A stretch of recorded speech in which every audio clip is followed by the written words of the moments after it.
Good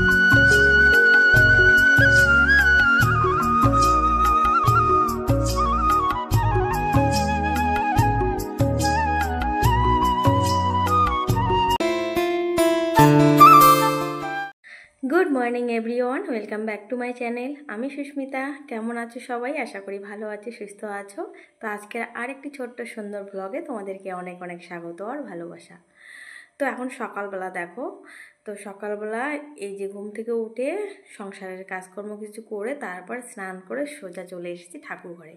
তো আজকে ঠাকুর ঘরের কাজকর্ম দিয়ে মানে পুজো দিয়েই কিন্তু আজকে ব্লগটা আমি শুরু করলাম। আর আমার শরীরটা তেমন একটা ভালো নেই, সেই জন্য একটু দেরি করে উঠেছি। তো বরমশাই দেখো বাজার থেকে যে বাটা মাছ নিয়ে এসেছে, তো মাছগুলো কাটতে তো অনেক সময় লাগবে, তো মাছ কাটতেছে আর আমি এদিকে এই যে পুজোটা সেরে নিচ্ছি। তো দেখো ফুল তুলতে এসেছি আর আমাদের গাছে দেখো বন্ধুরা এত ফুল হয়েছে, মানে এই সময়টা না ফুলের অভাব নেই। দেখো এই যে এই গাছটায় হলুদ ফুল হয়েছে, এত কড়ি এসেছে আর এত ফুল হচ্ছে, মানে প্রতিদিন এক সাজি করে যে সাজিটা দেখছো এটা দিয়ে এক সাজি করে ফুল তুলি। আর কি বলো তো, বেশি করে ফুল দিয়ে পুজো দিতেও ভালো লাগে, আর বেশি করে ফুল থাকলে কিন্তু পুজো দিতে অনেকটা সময়ও লাগে। তো দেখো এই যে সাদা ফুলগুলো, টগর ফুলগুলো দেখো, এগুলো ফুলও কিন্তু এখন হচ্ছে অনেক। তো এগুলো ফুলের গাছ আমাদের বাড়িতে দুটো। তারপরে দেখো এই যে এখানে একটা গাছ টগর ফুলের, তো অনেক বড় হয়েছে গাছটা। তো দেখো এই যে আমাদের ছোট্ট বাগানে আমি ফুল তুলতে এসেছি। তো ফুল তুলে তারপরে পুজোয় বসবো। তো দেখো কতগুলো ফুল, আরও কিন্তু গাছে অনেক ফুল আছে। তো চলো বন্ধুরা এবার পুজোটা সেরে নিই।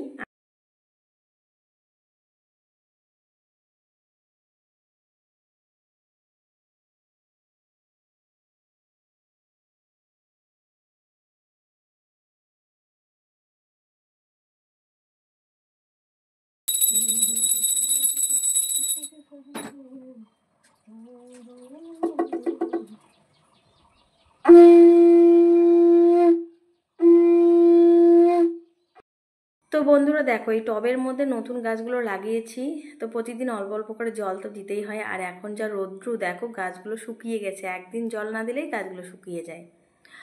তো পুজো দেওয়া শেষ, বাইরের কাজ শেষ, সকালবেলার কাজকর্ম শেষ, এখন এই যে রান্না করব। আর দেখো আমাদের জীবনটাই এরকম, আমাদের জীবনটা এই খাওয়া দাওয়ার উপরই নির্ভর করেই থাকে। মানে আমরা এই যে খাবো তার জন্য আমাদের কত খাটনি করতে হয়, সকাল থেকে শুরু হয় রাত্রি পর্যন্ত খাটনি আর খাটনি। তো এই শুধুমাত্র একটি খাওয়ার জন্যেই, তো খাওয়ার জন্যই কিন্তু আমরা এত পরিশ্রম করি। তো বন্ধুরা দেখো আজকে রান্না করবো, যে বাটা মাছ নিয়ে এসেছে। তো অনেক দিন থেকে মাংস খাচ্ছি আর মাংস খেতে ইচ্ছে করে না, মানে চিকেন খাই আমরা তো বেশি, আর খেতে ইচ্ছে করে না।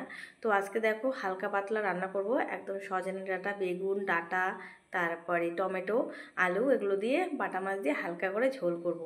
আর কি বলো তো, এরকম করে ঝোল না অনেক দিন ধরে খাই না, মানে বাটা মাছ বা অন্যান্য মাছ দিয়ে হালকা করে ঝোল।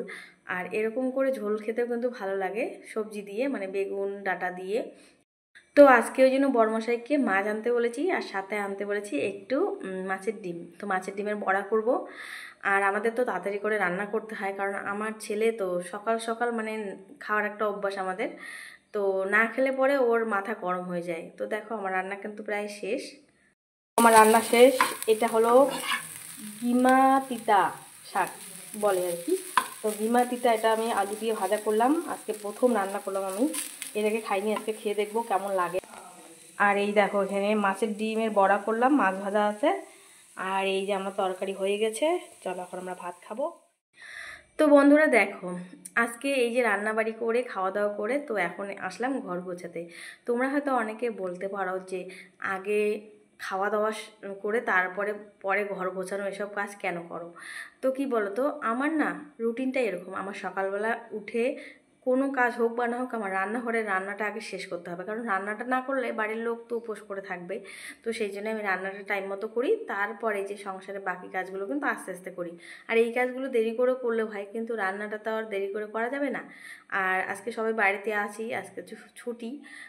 তো কি বলো তো, ছুটির দিন বাড়িতে থাকলে না আরও বাড়িতে বেশি অশান্তি, মানে যখন একাই থাকবো তখন কিন্তু আমি একাই নিজের মতো করে কাজগুলো গুছিয়ে করতে পারি, কিন্তু যেদিন বাড়িতে সবাই থাকে মানে বর থাকে, ছেলে থাকে, সেদিন জানো তো সকালবেলা উঠে তাড়াহুড়ো লেগে যায়, আর মানে একটার পর একটা কথা ঝগড়া, মানে কিছু না কিছু নিয়ে লাগবেই।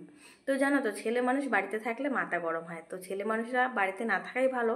ছেলে মানুষরা বাইরে যত থাকবে ততই কিন্তু সংসারটাতে মানে অশান্তি ঝগড়া কম হবে। আর ছেলে মানুষের বাড়িতে থাকলে মাথা গরম হয়, কারণ ওরা পরিশ্রমী, ওরা সবসময় টাকা ইনকাম করতে ভালোবাসে। আর ছেলেদের হাতে যদি টাকা না থাকে তাহলে কিন্তু ছেলেদের মাথা গরম হয়। আর আমার বর একটা দিন বাড়িতে থাকে তাতেই জানো তো এরকম মাথা গরম। তো দেখো এই যে গুলু, ছোট্ট গুলু, এই কিন্তু আমাদের বাড়িতেই সারাদিন থাকে, প্রায় এখানেই খেলে। তো আজকে স্কুল যেহেতু বন্ধ সেহেতু এখানেই আছে। তো আমি এই যে ঘরগুলো মুছে দিচ্ছি এখন।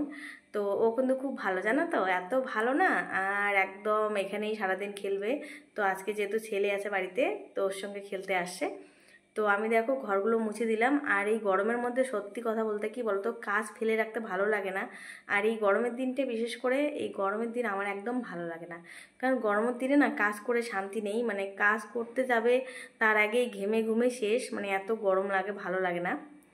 তো ঘর দৌড় মুছে দিলাম বন্ধুরা। দেখো এখন এই যে বালতিতে জল ভরতেছি, তো ছেলেকে বলতেছি স্নান করতে। তো ওর জন্য স্নানের জলটা একদম তুলে রেডি করে রাখতেছি। আর এখন তো গরম জলের দরকার নেই। তো বন্ধুরা দেখো এখন বিকেলবেলা, আর বিকেলবেলার একটু কাজ আছে, সেই কাজটা করব। তো দেখো আমাদের ছাদের উপর থেকে এই যে এখানে দেখো মাঠটা, পুরো মাঠটা দেখা যাচ্ছে। আর মাঠের মধ্যে কিন্তু ছেলেরা এখন ক্রিকেট মানে ফুটবল খেলে, ক্রিকেট খেলে প্রতিদিন এখানে। তো আমি এখন বিকেলবেলার কাজ করব। তো মেয়েদের জীবনটাই এরকম, সংসার গোছাতে গোছাতেই দিন শেষ। তো কি বলতো, যতই বড়লোক ঘরে জন্মগ্রহণ করো না কেন, যতই ধনী পরিবারে জন্মগ্রহণ করো না কেন, মেয়েদের কিন্তু সংসারের কাজ করতে হবে আর সংসারের দায়িত্ব নিতেই হবে। তো দেখো বাবা মা কিন্তু একটা মেয়েকে যখন বিয়ে দেয় তখন ভরিয়ে বিয়ে দেয়, সোনা দানা গয়না মানে যা লাগে সংসারের, বাড়ি গাড়ি টাকা পয়সা দিয়েও কিন্তু মেয়েকে বিয়ে দেয়। তারপরেও কিন্তু মেয়েদের জীবনে কিন্তু সুখ কম থাকে, কারণ মেয়েদেরকে খাটতে হয়, মেয়েদেরকে সংসারটা করতে শিখতে হয়। তো বিয়ের সময় বাবা যতই মেয়েকে ভরিয়ে দিক না কেন সম্পত্তি, তবুও কিন্তু একটা মেয়েকে সংসারের কাজ কিন্তু করতেই হয়। তো বন্ধুরা দেখো আমার অ্যালোভেরা গাছটা এখন কত সুন্দর হয়েছে। তো আগে রোদের মধ্যে রেখেছিলাম, তখন কিন্তু গাছটা নষ্ট হয়ে গিয়েছিল, তারপরে এখন ছায়ায় এনে রেখেছি। দেখো গাছটা কত সুন্দর হয়েছে, একদম মোটা মোটা হয়েছে পাতাগুলো। তো এই সমস্ত গাছ না রৌদ্র সহ্য করতে পারে না বেশি, তো অল্প অল্প ছায়া এনে রাখতে হয়। তো বন্ধুরা দেখো এখন সন্ধ্যাবেলা, সন্ধ্যা বলতে 7টা বাজে। আর আমরা দুপুরবেলা খাইনি, তো খিদে পেয়েছে। এখন আমরা এই যে মা ছেলে খাবো। এই দেখো এত খিদে পেয়েছে, মানে দিনের বেলা না খেয়ে মানে দুপুরবেলা খেয়েছে, মানে দুপুরবেলা বলতে 11টার সময়, না